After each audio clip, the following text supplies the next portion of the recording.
주 십자가를 지심으로 죄인을 구속하셨으니 그 피를 보고 믿는 자는 주님의 진노 면하겠네. 내가 그 피를 유월절 그 양의 피를 볼 때에 내가 널 넘어서 가리라. 흉악한 죄인 괴수라도 예수는 능히 구원하네. 온몸을 피에 담글 때에 주님의 진노 면하겠네.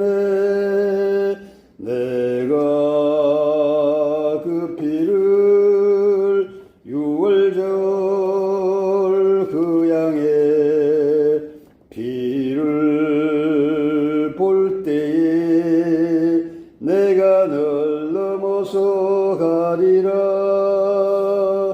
심판할 때에 모든 백성 행한 일대로 보응받네. 주님의 피로 죄 씻으면 주님의 진노 면하겠네. 내가 그 피를 유월절 그 양의 피를 볼 때에 내가 널 넘어서 가리라. 구주의 사랑 크신 은혜 보혈의 능력 의지하세. 심판의 불이 내릴 때에 주님의 진노 면하겠네. 내가 그 피를 유월절 그 양의 피를 볼 때에 내가 널 넘어서 가리라. 기도드리겠습니다. 하나님 아버지 감사합니다. 이 새벽을 깨우고 하나님의 전에 나온 아버지의 아들과 딸들을 축복해 주시옵소서. 2023년도도 마지막을 향해 달리고 있습니다. 하고 싶은 일도 많았고 해야 될 일도 많았지만은 다 이루지 못하고 또 한 해를 보내게 되었습니다. 아버지 하나님, 2024년도에는 또다시 희망으로 한 해를 시작하고 소원되는 바 열심히 노력해서 다 이루도록 아버지 하나님께서 도와주시옵소서. 금년 한 해도 저희들이 부족하였지만은 자유로운 아버지 하나님께서 사랑으로 품어주셨고 또 친자식을 돌보는 것 이상으로 저희들을 하나하나 지도하셔서 하나님 중심에서 멀어지지 않고 하나님 품 안에서 한 해를 보내게 해주셔서 정말로 감사드립니다. 우리 지구에는 전쟁이 일어나고 있습니다. 분란이 끊이지 않고 있습니다. 아버지 하나님, 이 전쟁과 분란도 하나님의 뜻과 계획 속에서 잘 정리되리라 믿습니다. 특히 한반도는 어제 그저께 미국의 국무장관이 전쟁 위험이 있다고 TV에서 이렇게 말을 해서 우리 교포들이 발칵 뒤집어진 사건이 있습니다. 우리는 늘 그러한 전쟁의 위험 속에서 살고 있기 때문에 늘 전쟁에 대비해야 되고 또 평화를 갈망해야 되는 것입니다. 아버지 하나님, 우리 북녘 땅에 비정상적인 권력자들을 정상적으로 돌려주시고 우리 2200만 동포들이 이제는 신음과 압제에서 벗어나서 우리 대한민국과 같이 손을 잡고 번영과 풍요로운 결실을 함께 나누면서 세계의 선교 사명을 다하는 그러한 나라로 우뚝 설 수 있도록 도와주시옵소서. 아버지 하나님, 내일이면 미국 일정을 마치고 우리 김진홍 목사님께서 돌아오게 되어 있습니다. 그동안 하나님께서 지혜와 강건과 또 영육의 분별력을 주셔서 품고 갔던 많은 그 계획들이 모두 다 이루어졌으리라 믿습니다. 아버지 하나님 감사드립니다. 또 둘의 제2 도약을 위해서 계획하신 플랜들이 많은데 그 계획들이 착착 진행되어서 이곳 동두천 세무골 이 산골에서 살아 계신 하나님의 말씀이 영원히 흘러나오는 그러한 영원한 생명수의 터전이 될 수 있도록 해주시고 여기가 선교의 중심지가 되고 통일의 사명을 다하는 중심지가 되도록 아버지 하나님께서 도와주시옵소서. 이 모든 것 감사드리며 우리의 주님 되신 예수 그리스도 이름 받들어 기도드렸습니다. 아멘. 오늘 그 본문은 잠언서입니다. 잠언서. 잠언서인데 잠언서 30장 26절에서 28절입니다. 이 하느님께서는 미물의 생활 상태를 들어서 우리 사람들에게 지으신 사람들에게 교훈으로 삼고자 이 잠언 30장은 많은 그 미물들 사람이 걸어가다가 밟혀 죽어도 보지도 않는 거들떠 보지도 않는 그런 미물들의 생활 상태를 우리들에게 교훈으로 주신 게 있습니다. 26절부터 읽겠습니다. 약한 종이로 돼 집을 바위 사이에 짓는 사반과 임금이 없으되 다 때를 지어 나가는 메뚜기와 손에 잡힐만 하여도 왕궁에 있는 도마뱀이니라. 아멘. 사반과 메뚜기와 도마뱀. 이것이 무엇이 중요한데 이 성경에 기록되어 있을까? 성경은 동물들의 관찰기가 아니거든요. 우리 사람을 위해서 지으신 하나님의 말씀인데 왜 이러한 미물들이 여기에 들어가 있을까? 한번 깊이 생각해 볼 필요가 있습니다. 이게 제가 이런 강의를 하다 보면은 이제 많은 분들이 이렇게 말씀하십니다. 재물의 폐해, 재물이 많으면은 하나님으로부터 멀어진다. 제가 질문 드리겠습니다. 하나님으로부터 멀어질 정도의 여러분들은 부자이십니까? 손 한번 들어보세요. 그런 분. 네, 없을 겁니다. 그런데 이러한 말들이 우리의 사상을 지배하고 있단 말입니다.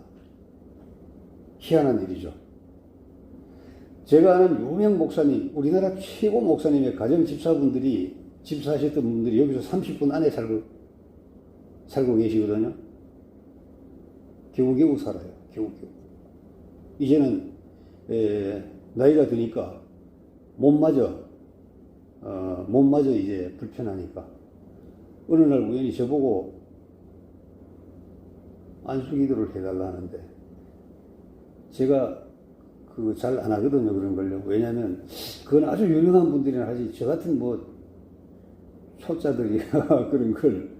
그래서 제가 안 한다고 하니까, 아니, 해달라고 해서 한번 만나서 제가 이렇게 좀 지압을 해드린 적이 있습니다. 자, 매우 가난하게 살아요. 저는 사실 이 책을 쓰기 전에, 한 10년 전에 1000명을 만나서 지혜를 얻어보자 하고 실제로 1000명을 만나려고 다녔어요. 다니다 보니까 크게 다들 대동소이해서 크게 1000명까지 채울 필요는 없더라고요. 근데 그 중에서 특이한 게 그 중소기업이나 중기업의 그 CEO들이 있습니다. 이 사람들이 이분들이 이제 경제를 잘 관리해서 잘 살아요. 잘 사는데 이분들을 만나보면은 공통점이 있어요. 하다 보니 어쩌다가 부자 된 거예요. 어쩌다가. 원리를 알고 된 게 아니더라고요. 또 고생에 대한 보답도 아니더라고요. 왜냐하면 그보다 더 많은 고생한 사람이 더 많거든요. 이게 도대체 뭐냐? 그래서 이분들의 성공 스토리를 보면은 아주 우연히 성경에 기록된 그 경제 원리대로 했고 또 이 세상에서 성공의 원리대로 이분들이 했더라고요. 그래서 아주 우연히 어쩌다가 부자가 된 것이지 깊은 철학적인 어떤 또 성경적인 지식이 있어서 그걸 바탕으로 한 게 아니더라고요. 그러니까 이분들은 어떻게 되죠? 말씀을 믿을까요? 교회 나올까요? 절대 안 나와요. 왜? 자기가 어쩌다 됐으니까. 그런데 이게 사탄의 계략이라고. 사탄은 두 가지 계략이 있거든요. 약간 윤택하게 만들어서 하나님을 쳐다보지 못하게 만드는 거예요. 그 다음에 아주 가난하게 만들어서 하나님을 원망하게 만드는 거지. 그러면 둘 다 멀어지잖아. 이건 이제 사탄의 계략인데 여기에 우리가 넘어가면 안 되는데, 우리가 은혜로 살지만은 또 다른 해가 하나 더 있어요. 지혜가 있어요. 은혜 플러스 지혜가 우리 삶을 이렇게 이끌어 가야 되거든요. 그래서 아침에 새벽입니다만은 이 에피소드 하나 드리면, 공자가 동양에서 가장 현인이잖아요. 지혜 있잖아요. 개를 키우는데 이 대문 밑에 개구멍을 만들어서, 개가 들락날락 할 때 시골에도 보면 저희 집도 그랬거든요. 큰 대문이 있고 밑으로 개가 들락날락 하는데, 개구멍을 만드는데 공자가 2개를 만들었다고. 이렇게 보입니까? 그래서 공자의 하인이 물었대요. 왜 개구멍을 2개로 만듭니까? 하니까 공자가 말하기를, 밑에 개구멍은 개가 나가는 구멍, 위에 구멍은 들어오는 구멍. 그래서 구멍을 2개를 만들었대요. 그래서 하인이 이렇게 물었답니다. 아니, 개는 한 마리인데 구멍 하나 만들어서 들어가고 나오고 하면 안 됩니까? 들어보니 내 말이 옳도다. 예. 그 하인의 그 지혜가 생활의 지혜가 더 뛰어난 거죠. 그 다음에 이제, 이거는 고사성어도 나오는데, 공구주천이라고, 요렇게 태극마크 안에 이제 구멍이 요렇게 된 구슬이 있고, 거기에 실을 깨는 겁니다, 실을. 여러분들도 바늘에 이제 실 못 깨죠? 오늘 이제 실 못 깨는 분들이 상당히 된 것 같아요. 실을 깨는데 아무리 해도 안 되는 거예요. 그러니까 또 주인이 와서, 뭘 그렇게 힘들게 하십니까? 제가 깨드릴게요. 어떻게 하는데, 실을 이렇게 놓고 뒤집어서 입으로 빨아들이면 실이 그냥 나오는 겁니다. 자, 이와 마찬가지로 아무리 공부를 많이 하고 뭘 했더라도 삶의 지혜, 생활의 지혜가 부족하면은 안 되는 것이죠. 제가 어릴 때 저희 할아버님께서 이 2가지를 저에게 귀가 닳도록 많이 말씀을 하셨어요. 공자가 구슬에, 그때는 구슬이라는 거 다마라 그러거든요. 일본 말인가 봐. 다마에 돌 깨는 거, 그 얘기를 많이 했습니다. 자, 오늘의 이 주제는 만일에 대비한 안전장치를 해야 되는데, 이 사반이라는 이 동물. 그런데 원래 토끼는 굴을 3개를 판다거든요. 하나, 둘, 3개를 파서 여기가 공격당하면 이쪽으로 도망가고, 여기가 공격당하면 이쪽으로 도망가고, 그 교토상굴이다. 지혜로운 토끼는 굴을 3개를 판다. 자기의 안전장치를 위해서. 그런데 사반이라는 이 동물은 바위가 있으면 이 바위 틈에 집을 짓는다고 합니다. 바위 틈에. 천적이 나타나면 쏙 내려가서 보고 있다가 천적은 이 틈으로 못 들어가요. 좁아서. 그럼 천적이 지나가면 다시 이제 나와서 활동한다. 그래서, 우리가 흔히 유비무한, 미리 대비하면은 나중에 환란이 없다. 이렇게, 옛날부터 유비면 무한이라 이렇게 옛날부터 고사가 있었습니다. 그 다음에 가리천정, 목이 마른 다음에 우물을 파려고 노력하지 마라. 또, 장마가 길 때 마른 땅에 다니는 수레를 준비해 놓고, 또 가뭄이 길 때는 비가 왔을 때 타고 건널 배를 준비해야 된다. 역발상이거든요. 역발상. 이런 것을 지혜로 늘 강조를 했습니다. 재물이나 이 경제도 우리 삶의 안전을 위해서 사실은 젊은 날에 준비를 하는 게 좋거든요. 나이가 들면 원리를 알아도 실행하기 어렵기 때문입니다. 실행하기. 여러 가지 에너지가 부족해요. 그래서 젊은 날에 이 지혜를 알고, 또 젊은 날에 왕성히 경제 활동을 할 때 그것을 잘 분배를 해서, 어제 전도서 11장 1절에 나온 것 같이 내 떡을 물 위에 던지면 훗날에 다시 도로 돌아오리라 하는 그 원리를 잘 생각해야 되고, 뜸 들이는 원리 있잖아요. 뜸을 들여야 되거든요. 시간이 필요합니다. 밥 뚜껑을 빨리 열면 밥이 설어서 맛이 없잖아요. 제가 중학교에 다닐 때 보면 학교를 빨리 가려고 엄마 빨리 밥 줘 그러면 우리 어머니는 꼭 밥을 안 주더라고요. 다 기다리더라고요. 그리고 밥솥 뚜껑까지도 행주로 다 닦은 다음에 그걸 스르륵 열더라고요. 저는 막 빨리 주기를 바라는데 어머니는 절차가 다 있더라고요. 절차가.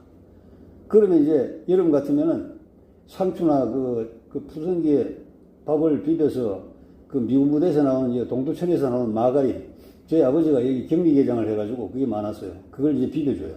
그럼 그걸 막 뚝딱 먹고 가방을 메고 학교를 그렇게 신나게 가던 기억이 있는데, 하여튼 절차가 있더라. 우리나라 말에 뜸 들인다, 게으르게 지연시킨다 이런 말도 있지만은, 뜸이라는 것은 정상적인 시간이, 정상적인 과정이 다 필요하다. 그렇게 이제 이해를 하는 게 더 빠르겠습니다. 젊은 날에, 그럼 여러분들은 젊지 않습니까? 지금 젊은 거거든요. 항상 젊습니다, 사람은. 지금이 가장 젊은 거예요.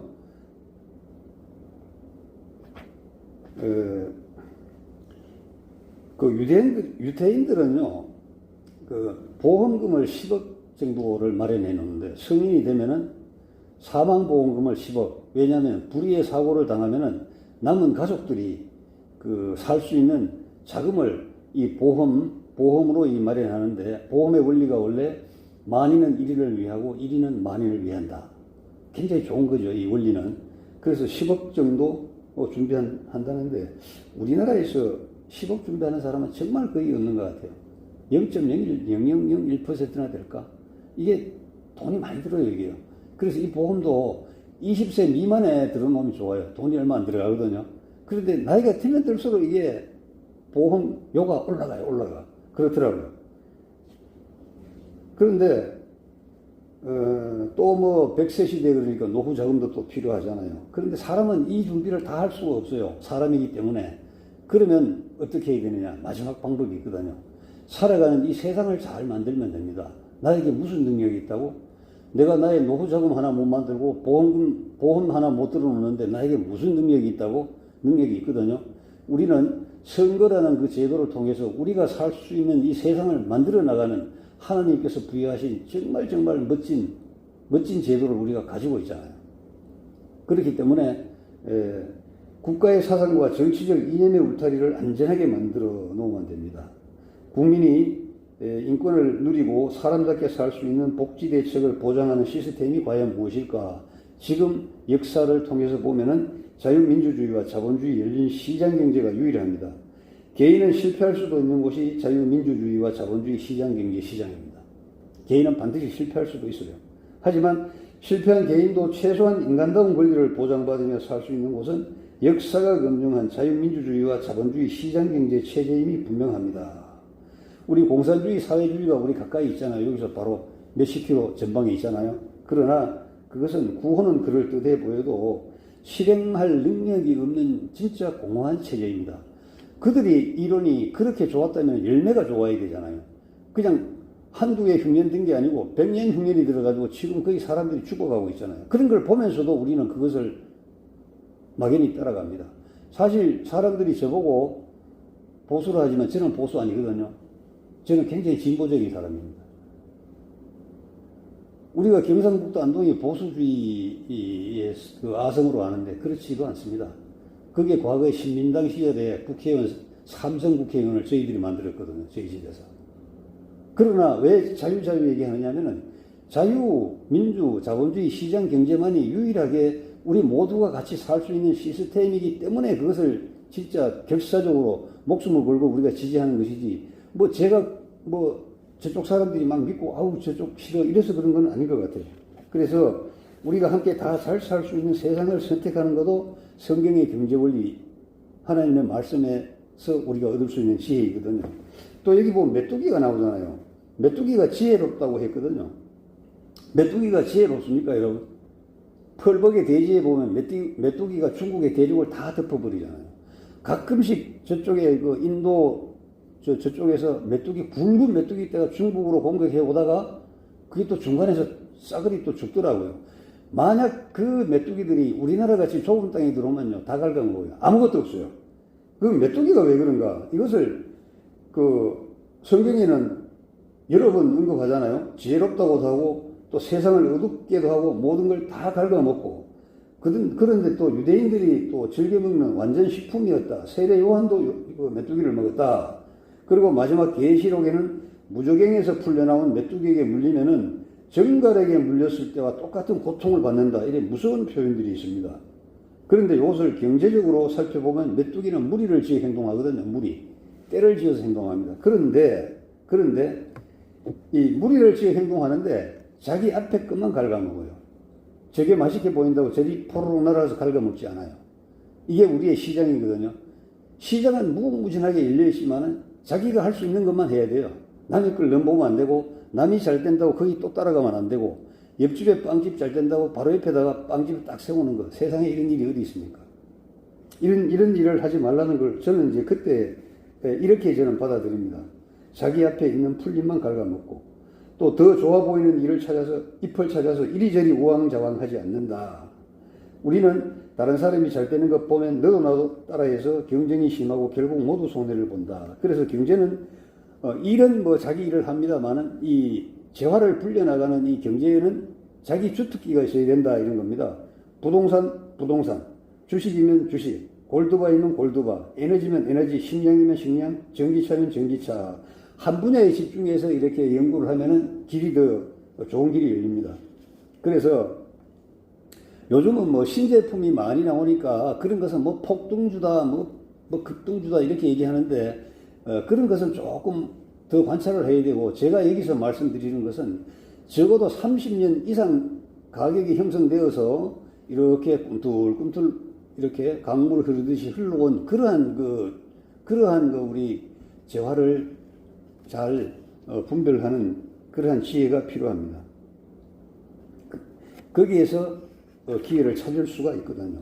그리고 도마뱀도, 도마뱀은 징그러운데 왜 성경에서 지혜로운 미물이라고 이렇게 얘기하느냐. 성경의 표현을 보면은 도마뱀은 사람이 많은, 그리고 고관대작들 장수들이 눈을 부릅뜨고 서 있는 왕궁에 많이 산다. 왕궁의 그 궁궐에. 거기서 살면서 잡히지 않을 거리를 유지한다 이겁니다. 잡히지 않을 거리를 유지하면서 다니면서 이러한 나무에 있는 벌레들을 잡아먹어서 이 건물이 오래 수명이 유지되게 하고, 그리고 자기는 또 그 미물을 잡아먹어서 또 살고, 이러한 그 도마뱀인데, 이것을 이제 경제적으로 이렇게 보면은 완전히 멀리 떠나면 안 돼요. 사람들이 뭐 좀 실패하면은 막 산속으로 들어가거든요. 옛날 같으면 산속에 그 기한 계속 쪽으로 들어가서 거기서 눈 감고 앉아가지고 하루 종일 경전되고 자활하기 시습지 불려결로 만 번 해도 아무 소용없어요. 그 사람은 하기 시습이 뭔 말인지도 몰라요. 학, 이론, 현장, 이것이 통용되는 이론과 현장이 늘 유기적인 관계를 이루는 거. 학문은 이렇게 돼야 된다는 거거든요. 성경도 마찬가지잖아요. 우리가 하나님 나라를 가기 위한 우리가 그 목적으로 보기도 하지만은 그 전에 이 땅에서 상당히 오랜 기간을 살아야 되는 동안에 우리의 그 삶의 지혜로 이 성경을 봐야 됩니다. 이렇게 하면 안 된다는 거예요. 좀 싫다고 해서 막 어디 숨어가지고 뭐 자식이 어떻게 살든 부모가 어떻게 살든 이런 사람들이 많았거든요. 과거의 환란기에. 그래서 뭐 후천개벽이니 뭐 개벽이니 하면서 이상한 소리 해가면서 땅 다 팔아서 제사 지내고 한 사람 많아요. 그래서 자식들이 가난하게 사는 사람이 지금 저희 또래도 많아요. 한때는 이 고래 지나갈 때 내 땅 밟지 않으면 못 간다고 하던 그 집이 호구지책을 면치 못해가지고 자식들이 겨우 학교도 중학교, 그것도 옳은 중학교도 아니고 우리 교회에서 운영하는 뭐 복음중학교 뭐 이런 데 가서 졸업한 사람들이 참 많습니다. 하여튼 그래서 이 세상을 막 이렇게 외면하면 안 돼요. 항상 세상과 함께 가되 또 세상에 또 이 매몰될 정도로 또 너무 근접해도 안 된다. 그래서 도마뱀이 적당한 거리에서 안전을 지키면서 모두에게 유익할 수 있는 그러한 그 기능을 가진 이 미물이다. 도마뱀은 상황에 민감해요. 늘 움직이잖아요. 그러다 숨었다가 나왔다 하잖아요. 그리고 일정한 거리를 둬요. 안 잡혀요. 도마뱀 잡는 사람은 거의 없었던 것 같아요. 왜? 거리를 도마뱀이 알아서 띄워주니까. 그래서 시장 경제에서 승리하려면은 시장에 발을 담그되 시장에서 멀어져야 되는 거죠. 어제 우리나라 이번 주에 바둑 기사들이 뭐 중국의 뭐 1등, 2등을 다 깨고 일본 사람들을 다 격파했다. 이렇게 얘기하잖아요. 바둑이나 장기도 해설자가 더 많이 알죠. 그 사람은 실력은 적어도 한 발 뒤떨어서 보기 때문에 그것이 보이잖아요. 이 시장도 마찬가지입니다. 저희들이 이 시장에 너무 매몰되면은 하루 저녁에 1000개와 집을 20채도 더 지어요. 막 될 것 같아. 막 혼자 생각하는 겁니다. 안 돼요. 절대 안 돼요. 떨어져라. 그리고 기도하고 응답받는 우리 그 기도하는 분들의 이 복스토리인데, 이것은 조금 설명을 드려야 되는데, 우리가 기도와 예배가 그 신을 어르고 달래가지고 예물도 조금 갖다 놓고 그 막 이쁜 척하고 이렇게 빌면은 신이 감동을 해가지고 우리한테 자기가 관리하고 이 복의 저수지가 있어요. 신이 감동을 해서 자, 너는 한 바가지, 너는 한 대, 뭐 이런 식으로 복을 준다고 이렇게 믿고 있잖아요. 이 무속신앙. 그 다음에 저 불상, 그 돌 앞에 가서 비는 그러한 그 자기들의 신앙, 그렇거든요. 그래서 이 기도하는 걸 보면 막 몸짓, 손짓, 제가 그 강화문 그 분수대 앞에서도 그때 애국운동할 때 밤 되면 11시가 넘으면 이제 다 끝나고 자유 기도를 하잖아요. 저는 그 기도하는 그 관찰하러 가는 재미가 더 컸어요. 참 기도하는 모습이 다양하더라고요. 제가 거기서 오래 근무한 사람들이 있거든요. 자원봉사자에게. 저 사람 저 무당 아니냐? 그러니까 맞대. 보면 달라요. 저 사람 만신이지 뭐 맞대요. 근데 왜 저 사람들이 왜 여기 왜 오냐? 그러니까. 여기는 어떤 그 영의 기운이 모인 곳이기 때문에 여기 와서 그 영을 받아간다는 거예요. 그리고 막 이거 있잖아요. 무당 이거 징징하는 거 한다는 거예요. 참 여러 가지다.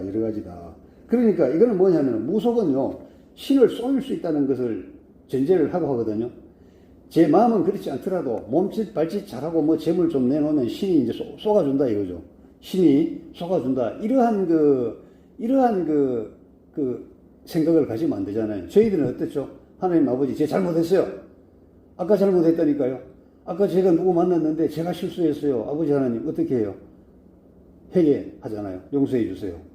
용서받는 거. 이것이 저희들의 참 신앙 아닙니까?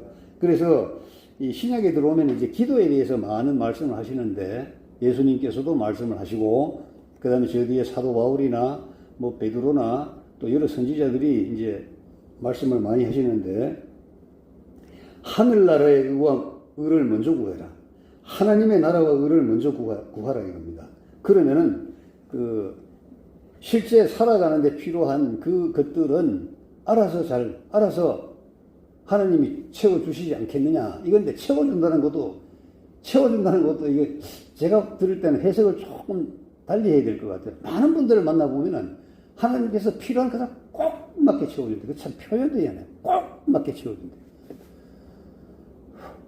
왜? 뭘 꼭 맞게 채워줘?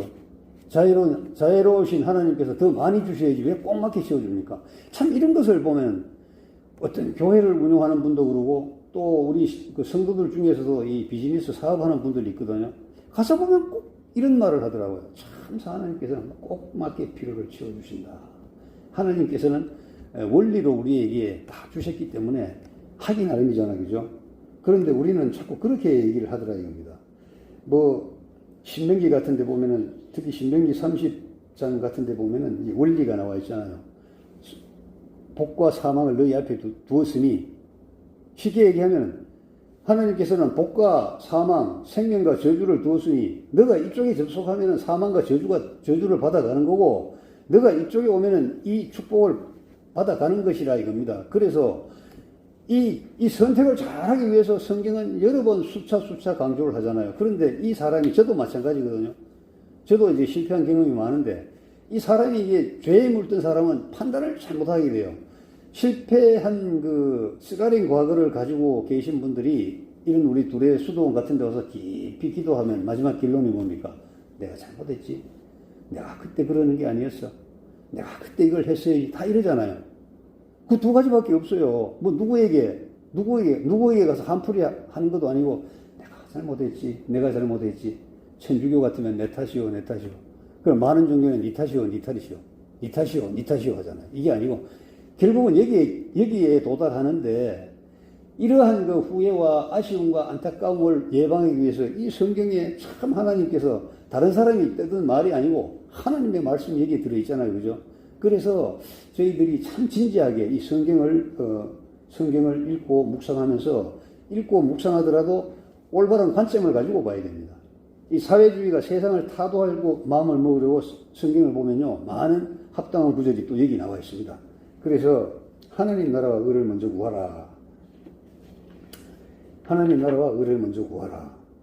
그리고 이 세상 것은 마태복음 6장 31, 32절에 나오는데, 너무 염려하지 마라. 무엇을 먹을까? 무엇을 마실까? 뭘 입을까? 하지 마라. 이건 다 이방인들이 구하는 것이야. 하나님을 믿지 않는 사람들이 이런 행동을 하는 것이지, 믿음의 자녀들은요, 하늘 아버지께서 나의 필요를 다 알고 계신다. 그러므로 다 채워주신다는 것은 제가 선한 노력을 하면 거기에 다 이렇게 풍성하게 열매가 맺도록 해 주신다. 예를 들어서 한강에 요트가 아니면 한강에 그 빠른 그 수상 스키가 가잖아요. 쫙 가면은 물결은 뒤에서 일잖아요. 그런 원리. 사람도 잘 나갈 때 보면은 뒤에서 물결이 많이 일어요. 그런데 실패하고 보면은 저 앞에서 물결이 일고 저에게는 미동도 안 해요. 이러한 그 인내와 고난의 시기가 있는 겁니다. 그리고 기도는 자기의 필요가 아니라 타인의 필요를 위해서 기도해라. 그래서 마태복음 5장 9절에 화평하게 하는 자는 복이 있나니 그들이 하나님의 아들이라 일컬음을 받을 것이고, 화평하게 하는 자, 타인을 위한 기도를 많이 해야 됩니다. 참 이런 분들이 복을 많이 받아요. 제가 젊은 나이인데 아침에 티타임을 하면은 꼭 사람들이 모여서 하는 얘기가 우리 그 성도들을 흉봐요. 아파트에, 옆집에. 그들 말로는 예수쟁이가 있는데 그 사람은 남의 집 아이가 아프다는 얘기를 들으면 당장 그 집 방향을 통해서 꿇어앉아가지고 기도를 한다. 그러면서 자기의 신에게 저 아이를 좀 살려달라고, 저 아이를 낫게 해달라고 기도를 한다. 이걸 그렇게 흉을 봐요. 그 나이 먹은 사람들이. 그러면서 하는 얘기가 뭐 어쩌고 저쩌고 자기들도 논리가 나오잖아요. 그런 얘기를 많이 들었어요. 그 믿음이 없을 때는 그 말을 들으면 재미가 있잖아요. 그런데 알고 보니 그게 최고의 효력이 있는 겁니다. 그리고 그 다음에 이제 병원 가면은 약효가 잘 들어서 빨리 낫는 거죠. 타인을 위한 기도.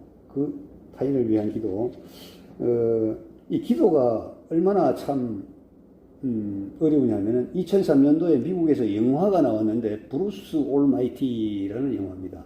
짐 캐리가 주인공인데 신이 휴가를 떠나가면서 내 자리를 너가 좀 지켜줘 이렇게 얘기한 거예요. 신났잖아요. 신의 자리에 들어가서 해보니까 다 되는 거예요. 달을 당기니까 달이 저기 있는 달이 여기 와 있네요.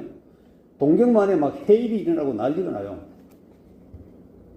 그래서 또 로또 복권, 슈퍼볼 복권을 이게 많이 이제 사잖아요. 그래서 이 사람이 신의 힘으로 그 당첨을 많이 되게 했어요. 그런데 이 로또의 1등 당첨자가 너무 많으네요. 그럼 이게 수십억을 받아야 되는 당첨자들이 17달러를 받았어요. 1등 당첨금으로. 1등이 너무 많아가지고. 그러니까 이 사람들이 밖으로 나와서 막 시위를 하는 거예요. 내 돈 내놔 이러면서. 그러니까 제일 골치 아픈 게 신의 입장이 돼 보니까 제일 골치 아픈 게 뭐냐면은 기도 소리가 들어오는데 도대체 이게 맞지가 않는 거예요. 이 사람 기도 들어주는 얘기가 충돌이 되고. 그래서 이 사람이 애따 모르겠다 하고 막 전부 다 모아가지고 컴퓨터에 예스키를 쳐버렸네, 엔터키를. 그러니까 세상은 막 혼란이 되더라. 그러던 중에 신이 돌아와서 나 다시 신 안 해요. 나 다시 신 안 한다니까요. 그리고 신자리를 반납하고 이제 다시 땅으로 내려왔다. 이런 그 영화가 있는 영화인데 이 영화가 주는 메시지는 우리의 기도입니다. 기도는 남을 위해서 기도를 해야 돼요. 그리고 하나님 나라와 그 의를 구현하는데 우리가 진짜 기도를 전력해야 됩니다. 그렇게 되면은 이제 우리의 기도가 진짜 기도는 하나님께서 아시니까 우리의 삶 속에서 풀리도록 이렇게 다 하시는 겁니다. 그래서 우리가 기도를 자칫 잘못 생각하면은 막 뭐든지 달라고 요구하고 생떼와 보탬이 기도가 아니라고 하는데 또 어떤 분들은 이렇게 하면 된다고 얘기하는 분도 있어요. 성남에 있는 그 안나의 집이라고 노숙자 그 시설을 운영하는 이태리 신부님은 안 되면 십자가 보고 하래요. 보고. 막 욕해도 된대요. 자기는 안 되면은 저녁에 소주를 한 병을 먹고 와가지고 들어와서 거기에 달린 십자가 보고 막 욕한대요. 막 욕한대요. 그분의 욕 중에 하나를 소개해드리면 앞에 건 빼고 그건 진짜 욕이에요. 노숙자는 너 아들 아니야? 먹여야 될 거 아니냐고. 근데 나 돈이 없잖아. 어떻게 하라고? 막 자기는 막 이렇게 얘기한대요. 그런데 그 사람 말로는 다음날 아침에 일어나 보면은 어느 제과점에서 빵을 한 차 싣고 온대. 차로 한 차 싣고 온대. 그럼 그걸 이제 노숙인들에게 나누어 주고 그렇게 했다는 자기가 경험을 얘기하더라고요. 몇 년 전에 그 안나의 집은 잘 지었어요. 현대식 건물로 지어서 노숙하시는 그분들에게 좀 더 좋은 양질의 쉼터와 식사를 이제 제공하고 있다고 합니다. 그래서 우리는 하늘의 신령한 복, 하나님의 나라와 의를 먼저 구하면은 세상에서 필요할 복은 저절로 얻게 된다고 하셨으니 이것을 믿어야 되고, 또 모세는 하나님이 주신 복은 능력이고 기회의 복이라고 하였으니 우리는 이미 복을 충분히 받은 겁니다. 그러면서 올바른 기도로 우리 세상에서도 성공하는 그러한 우리 복스토리의 주인공이 되었으면 좋겠습니다. 오늘은 여기까지 하겠습니다. 이제 내일, 오늘 오후가 남았고 또 내일이 좀 남았네요. 마지막으로 뒤에까지 정리를 하고 그러면 이 책은 마무리가 되겠습니다. 기도 드리겠습니다. 하나님 아버지 감사합니다. 제가 여기서 불의 수도원에서 이렇게 선포하는 이 말씀들은 성경에 다 있는 말씀인데 우리가 삶 속에서 중요하게 눈여겨보지 않았던 그러한 하나님의 말씀입니다. 그런 말씀을 잘 크로즈업시켜서 우리 성도님들이 잘 이해하고 중요한 원리를 머리와 가슴 속에 벽에 못 박듯이 잘 박아 놓으면은 세상에서 살아가는 동안에 시간 덜 들이고 고생 덜 하고 노력을 세상 사람들과 같이 그렇게 죽기 살기 노력하지 않고도 사명에 필요한 경제를 잘 일으킬 수 있는 원리를 전달하고자 합니다. 그렇게 하면은 시간이 남습니다. 시간이 남는 동안에는 기도 드리고 말씀을 성취하고 그리고 예배의 동역자들과 교제하면서 또 다른 좋은 시너지 효과를 발생할 수 있는 것, 그것을 하기 위해서 제가 이렇게 나섰습니다. 아버지, 이 세상에 유명한 설교자가 얼마나 많습니까? 그분들이 선포하는 그 말씀으로 감동받은 성도들은 또 얼마나 많습니까? 그러나 저는 별로 유명하지도 않은 사람이 남들이 잘 하지도 않는 그러한 주제를 들고 나와서 이렇게 14일 동안 강의하도록 설교하도록 해주신 것은 오로지 하나님의 뜻이고 하나님의 은혜로 저에게 주어진 기회라고 생각합니다. 저는 그 하나님의 뜻과 하나님의 은혜를 바탕으로 하나님께서 원하시는 바를 찾아서 앞으로 노력을 할 것입니다. 아버지 하나님, 저희들에게 축복을 내려주십시오. 그리고 이 새벽에 이 성전에 나와서 말씀을 듣고 기도드리는 이 많은 아버지 하나님의 아들과 딸들이 이 세상에서 전혀 부족함이 없는 물질뿐만이 아니라 정신적으로도 풍요를 누릴 수 있도록 해주시고, 그리고 연로하신 분들은 건강에 각별히 아버지 하나님께서 좀 터치해 주십시오. 몸이 아프면 아무리 정신이 올바라도 실행하지 못하고 자꾸 뒤로 처지는 그러한 경향이 있는데 하나님께서 이분들의 건강을 좀 지켜주시기를 간절히 당부를 드립니다. 그리고 미국에서 현재 사경에 인도하시고 또 둘의 제2도약을 위해서 여러 가지 플랜을 갖고 계시는 우리 김진홍 목사님의 영육의 강건과 내일이면 귀국하시는데 들어오셔서 추진하시는 여러 가지 플랜들이 하나님의 뜻에 합당하게 하나님의 뜻대로 하나님의 보호하심에 힘입어 무성하게 왕성하게 성공할 수 있도록 도와주시옵소서. 아버지 하나님, 이 모든 것을 우리의 주님 되신 예수 그리스도 이름 받들어 기도드렸습니다. 아멘. 하늘에 계신 우리 아버지여, 이름이 거룩히 여김을 받으시오며 나라가 임하옵시며 뜻이 하늘에서 이루어진 것 같이 땅에서도 이루어지이다. 오늘 우리에게 일용할 양식을 주시옵고 우리가 우리에게 죄 지은 자를 사하여 준 것 같이 우리 죄를 사하여 주시옵고 우리를 시험에 들게 하지 마옵시고 다만 악에서 구하시옵소서. 나라와 권세와 영광이 아버지께 영원히 있사옵나이다. 아멘. 감사합니다.